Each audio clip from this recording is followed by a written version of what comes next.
Wann ist jetzt? Also wann ist der Moment, in dem man endlich loslegt und seinen Traum lebt, wie der auch immer aussehen mag?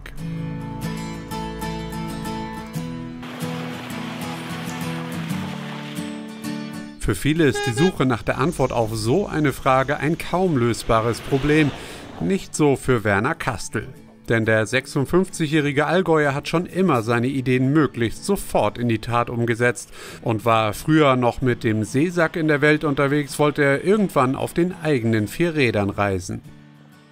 Ich möchte intensiver reisen, mehr Zeit zum Verbringen, nicht nur immer mit dem Bus von A nach B, sondern auch die Strecke zwischendrin besser kennenlernen. Und wenn du mit dem eigenen Fahrzeug reist, kannst du auch viel besser die Leute und Land und Leute besser kennenlernen, wenn man Zeit hat. Mhm. Genau. Und ja, wir sitzen schon mittendrin. Was für ein Fahrzeug hast du dir denn jetzt gegönnt? Ja, nach langem Hin und Her und wie es auch im Explorer trefflich beschrieben war, alle Kompromisse und fürs und wider und nach langer Abwägung habe ich mich für einen Crafter, VW Crafter, Baujahr 16, mit einem Allrad von der Firma Achleitner entschieden. Der einen richtigen Allrad hat, also nicht einen elektronisch geriegelten Allrad. Und den habe ich mir als Windlauf gekauft, also nur das Fahrgestell ohne Rückwand, ohne Dach, und habe das als Basisfahrzeug auserkoren, weil ich mir gedacht habe, okay, alle für und widers sprechen dann doch für das Fahrzeug. Mhm. Und was war dir besonders wichtig jetzt bei deinem Fahrzeug? Ja, den gewissen Komfort im Schlafen, Duschen, Kochen, auch in dem Bezug, dass man mal irgendwo hinfährt, wo es kälter ist, dass man einfach sich vielleicht auch mal ein paar Tage in der kälteren Klimazone aufhält.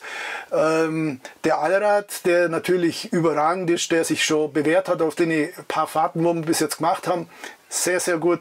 Also das Fahrzeug hat sich bis jetzt auf den wenigen Fahrten eigentlich gut bewährt und würde ich auch wieder so machen. Mhm. Mhm.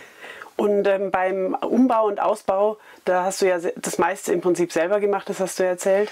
Was war denn da so die besondere Herausforderung? Ja, es waren sicherlich einige Herausforderungen.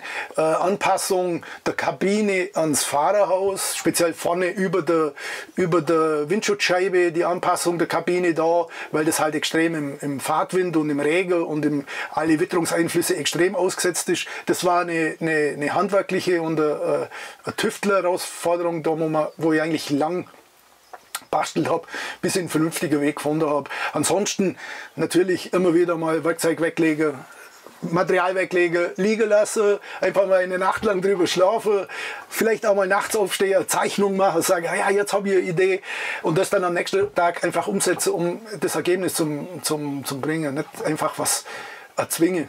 Mhm. Und einfach dann sagen, okay, jetzt habe ich der Königsweg. Mhm. Man sieht die Liebe zum Detail an vielen Stellen. Danke. Gibt es denn aber auch Sachen, wo du jetzt sagen würdest, das würde ich heute anders machen? Jein, vielleicht würde ich sie 5 cm niedriger bauen. Weiß ich nicht. Aber im Großen und Ganzen im Moment nicht große, wesentliche Änderungen, sage ich mal. Also im Großen und Ganzen würde ich es schon so machen. Mhm. Ja. Also vielleicht tue ich ein bisschen weniger, aber es ist jetzt marginal, nicht unbedingt das Wichtigste. Ja. Dann geht es jetzt dann auf große Fahrt. Wo soll es denn noch hingehen? Gibt es da irgendwie welche Reisepläne jetzt? Es war ursprünglich geplant, heute eine größere Reise machen. Polen, Litauen, St. Petersburg und dann an der Wolga entlang bis ins Kaspische Meer und dann durch den Kaukasus in Iran, einen Abstecher über den Norden vom Iran und dann über die Türkei und Balkan wieder zurück. Aber jeder weiß ja, wie und was. Der Krieg in Bergkarabach und Corona hat das halt verschoben. Jetzt ist geplant 6-wöchige Reise Richtung Marokko und Spanien, Pyrenäen und wieder zurück. Das mal zum Schauen, wenn es halt die Situation zulässt. Mhm. Leider. Ja, genau. Jetzt bist du weit gereist und hast bestimmt jede Menge Tipps auf Lager. Hast du vielleicht so den einen Haupttipp für Leute, die sagen, sowas würde ich doch auch gern mal machen, ob mit oder ohne eigenem Fahrzeug? Tipps? Nö, eigentlich nicht, weil jede Art vom Reise erweitert der Horizont. Der persönliche Horizont, der Horizont, wie du Sachen siehst, wenn du wieder heimkommst, wie du deine Heimat wieder schätzt, wie du alles schätzt, wie du dein Umgang, dein Freundeskreis, wie du alles schätzt. Mit dem Fahrzeug selber muss sich jeder Gedanken machen, was für ein Konzept will er. Will er extreme Expeditionen fahren, will er den maximalen Komfort haben, will er die maximale Reichweite oder. Und da ist einfach die individuelle Geschichte geplant. Und da wäre vermessen von mir zum sagen, da hätte ich einen Universaltipp, weil den gibt es nicht so breit, wie das Fahrzeugspektrum ist, was es in dieser Overlander-Szene gibt. So breit sind die Ansprüche und deshalb muss da jeder selber wirklich genau überlegen, was er macht. So wie ihr auch. Ja, genau. Jetzt gibt es aber ja doch noch die halt sagen, ja, wenn dann irgendwann mal der perfekte Moment kommt. Der perfekte Moment ist immer. Der perfekte Moment ist gleich, weil irgendwann ist nie. Und das ist das, lieber machen und falsch machen, wie irgendwann gar nicht machen.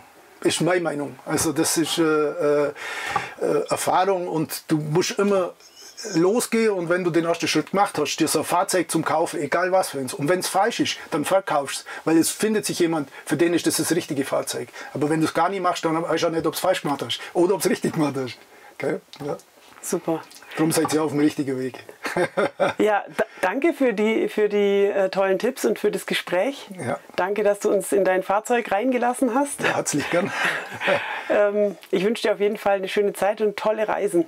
Vielen Dank und auch an unsere Zuschauer und Leser, wirklich super.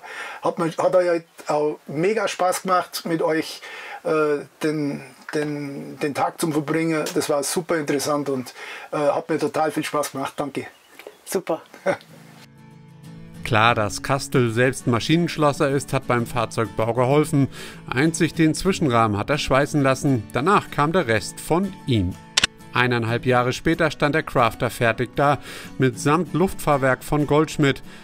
In der Kabine gibt es dann den Komfort, den Kastl sich wünschte. Ein auf 1,60 Breite ausziehbares Bett, die nette Nasszelle und die Küche mit 3 flammigen Gaskocher und großer Kühlbox. Nach der ersten Tour durch Kroatien und Montenegro stand dann noch eine Seilwinde auf der Verbesserungsliste. Die engen Pisten nahe am Abgrund sorgten für diese Investition, denn so will Kastl seinen Crafter besser absichern können. Aber im Großen und Ganzen passt alles so, wie es sein soll. Und wenn nicht, dann findet sich eben jemand anderer, der genau so ein Fahrzeug sucht. Machen statt warten. Worauf wartet ihr?